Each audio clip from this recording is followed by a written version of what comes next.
स्वागत है दोस्तों आपका आज की वीडियो में। और आज बात करेंगे 2012 में जीतने वाली बेस्ट फॉरेन फिल्म का अवार्ड जीतने वाली अ सेपरेशन के बारे में। जी हाँ, 2012 का बेस्ट फॉरेन फिल्म का ऑस्कर इसने जीता था। तो इस फिल्म को बनाया है असगर फरहादी ने, जो कि एक ईरान के डायरेक्टर है, और इस मूवी की सारी स्टारकास्ट भी ईरान से बिलोंग करती है और ये कहानी भी वहीं की है। तो आइए, क्यों आपको ये देखनी चाहिए, क्यों ये क्लासिक है, मैं बताऊंगा। तो इसको इसलिए नहीं देखना चाहिए कि इसको ऑस्कर मिला है। ऑस्कर का देखिए, मेरे हिसाब से ठीक है, अच्छी चीज़ है तो ऑस्कर मिलता है, बट मैं ये नहीं कहूँगा कि ये एक अल्टीमेट मूव है कि मतलब ऑस्कर मिला है तभी ये मूवी अच्छी है, ऐसा नहीं है। कई मूवीज़ हैं जो ऑस्कर डिजर्व करती हैं लेकिन वो उनको नहीं मिलता नहीं है। इससे भी अच्छी मूवीज़ होती हैं। लेकिन आइए आज इसी की बात कर लेते हैं। तो ये मूवी में बेसिकली जो स्क्रीन प्ले है वो बहुत ही किलर है। आपको समझ नहीं आएगा, थ्रू आउट द स्टोरी आप कंफ्यूज होंगे कि किन कैरेक्टर्स को सपोर्ट करना चाहिए, किन की गलती है, किन की नहीं है। क्योंकि ये मूवी, जैसे हम कहते हैं आटे में नमक जितना झूठ चलता है, इस कॉन्सेप्ट को बहुत ही डिटेल में एक्सप्लोर करती है। तो कुछ थोड़ा सा मैं बगैर स्पॉइलर दिया आपको थोड़ा सा मैं मूवी की स्टोरी शेयर करूँगा। एक कपल होता है जो कि एक दूसरे से सेपरेट होना चाहते हैं और उनकी एक छोटी सी बच्ची होती है, और वो रहते हैं, वो कपल रहता है हस्बैंड के फादर के साथ, जो बूढ़े और बिल्कुल अल्जाइमर या डिमेंशिया के पेशेंट हो चुके हैं। वो तो कुछ करते ही नहीं है, बेड पर रहते हैं। अब झगड़ा ये होता है कपल में आपस में कि वो जो लेडी हैं वो चाहती हैं कि वो बच्ची और अपने फैमिली के साथ यूएस शिफ्ट हो जाएं ताकि वो तरक्की की तरफ जा सकें। बेसिकली बच्ची के फ्यूचर के लिए वो जाना चाहती हैं। वहीं पर अपने पास के लिए, अपने कल्चर के लिए और अपने पिताजी का टेक केयर करने के लिए जो हस्बैंड है वो चाहते हैं कि वो सब ईरान में ही रहे और बच्ची भी ईरान की सभ्यता का एक हिस्सा बने, यहाँ की कंट्री में कुछ डेवलपमेंट करे। अब इस बात पर झगड़ा हो जाता है दोनों का, और यहाँ पर वो एक मेड को रखते हैं उनके फादर का टेक केयर करने के लिए।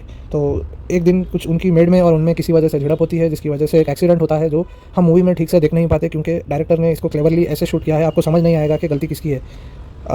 इसमें आप भी कंफ्यूज रहेंगे।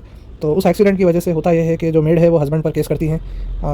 वहाँ पर अब झगड़ा ये होता है कि दोनों तरफ से सच बोला जाता है और दोनों तरफ से झूठ भी बोला जाता है। कुछ कुछ छोटे झूठ बोले जाते हैं जिनकी वजह से फिर बाद में बड़े झूठ बोलने पड़ते हैं, क्योंकि वो फिर छोटे झूठ भी अनकवर होंगे तो केस में प्रॉब्लम आ जाएगी। इस तरह के इशूज़ में वो लोग फंसते चले जाते हैं, दोनों साइड से, उस मेड की साइड से भी और उस कपल के साइड से भी। मेरा ये फ़िल्म काफ़ी ज़बरदस्त तरीके से, इसमें एक्टिंग तो सभी ने ज़बरदस्त की है। ये मूवी दुविधाओं को दर्शाती है। बेसिकली ये दर्शाती है, जो भी हम भी भारत में भी हम इसको इस तरह से ले सकते हैं। आज भी कई युवा पीढ़ी जो है वो उस छोटी बच्ची की तरह है, जो सोच रहे हैं कि हम किसका हाथ पकड़े, हम उस माँ का हाथ पकड़े जो वेस्टर्न तरीके सभ्यता को उधर जाना चाहती हैं। वो बेसिकली इकोनॉमिक्स की तरफ, जहाँ पर इकोनॉमिक्स अच्छी है वहाँ जाना चाहते हैं। क्या हमें सिर्फ इकोनॉमिक्स के लिए अपनी जो भी हमारा जोग्राफिक लोकेशन है उससे हट जाना चाहिए? और फिर फादर के व्यू पॉइंट पर आते हैं, क्या हमें अपने जो उस पिता के साथ जाना चाहिए जो वहीं पर हमारी सभ्यता में रहना चाहता है, और इकोनॉमिक्स को इग्नोर करना चाहिए, अपने पर्सनल जीवन को इग्नोर करके, सेक्रीफाइस करके अपने देश के लिए ही कुछ करना चाहिए? इस बात पर सबसे बड़ा सवाल ये मूवी उठाती है। सेकंड सबसे बड़ा सवाल मैं कहूँगा। पहला तो ये मूवी यही इशू को दर्शाती है कि जब आप छोटे से झूठ भी बोलते हैं तो बाद में उसको कवर अप करने के लिए आपको बड़े झूठ बोलने पड़ सकते हैं। और ये भी कि कोई भी जो भी इंसान बात करते हैं, चाहे आप और मैं अभी देख रहे हैं आप मेरा वीडियो, आप में और मुझ में कुछ झगड़ा हो जाए तो हो सकता है हम दोनों ही झूठ बोलेंगे। अगर सत्य भी बोलेंगे अपनी तरफ से तो बीच में कुछ ना कुछ छोटा मोटा ही सही कोई ना कोई झूठ बोला जाएगा। उसमें 100% सत्य बोलना काफ़ी मुश्किल होता है, स्पेशली अगर कोई बड़ी बात पर झगड़ा हुआ हो या कुछ लीगल मैटर हो। तो इस पर भी एक लीगल इशूज़ में भी ये किस तरह होता है कि थोड़ा बहुत झूठ लोग बोल ही देते हैं, ना चाहते हुए भी केस जीतने के लिए, केस को स्ट्रॉन्ग करने के लिए, कुछ भी। बिकॉज देखिए 100% सत्य बोलकर कोई भी केस जीतना मुश्किल होता है, कहीं भी हो। इवन आपकी गलती ना भी हो तब भी कुछ ना कुछ छोटा ही सही, जैसे बोले हैं आटे में नमक जितना ही सही, कुछ ना कुछ लोग बोल ही देते हैं। इस बात को दर्शाया गया है। मैं उम्मीद करता हूँ आपको और हमको कभी इस तरह की सिचुएशन ना आए, लेकिन बहुत ही इंटरेस्टिंग तरीके से इसको इन्होंने कवर किया है। ज़रूर इस मूवी को देखिए।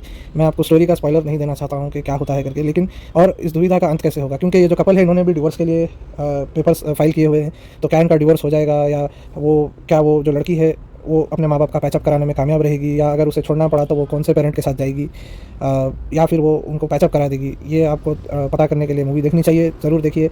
मुझे लगता है नेटफ्लिक्स या प्राइम पर आपको मूवी मिल जाएगी, ढूंढेंगे तो शायद यूट्यूब पर भी मिल जाएगी किसी चैनल पर। सब्स के साथ शायद मिले, क्योंकि ईरानी का डायरेक्ट आपको हिंदी या उर्दू में ट्रांसलेशन शायद ना मिले, तो सबटाइटल मिलेंगे। तो देखिए ज़रूर, वो मूवी बहुत अच्छी है। सिर्फ इसलिए नहीं कि इसने ऑस्कर जीता है, सच्चे में आपको मज़ा आ जाएगा देखकर, और उनकी परफॉर्मेंस ही बहुत सॉलिड है। तो वीडियो देखने के लिए धन्यवाद। Have a good day.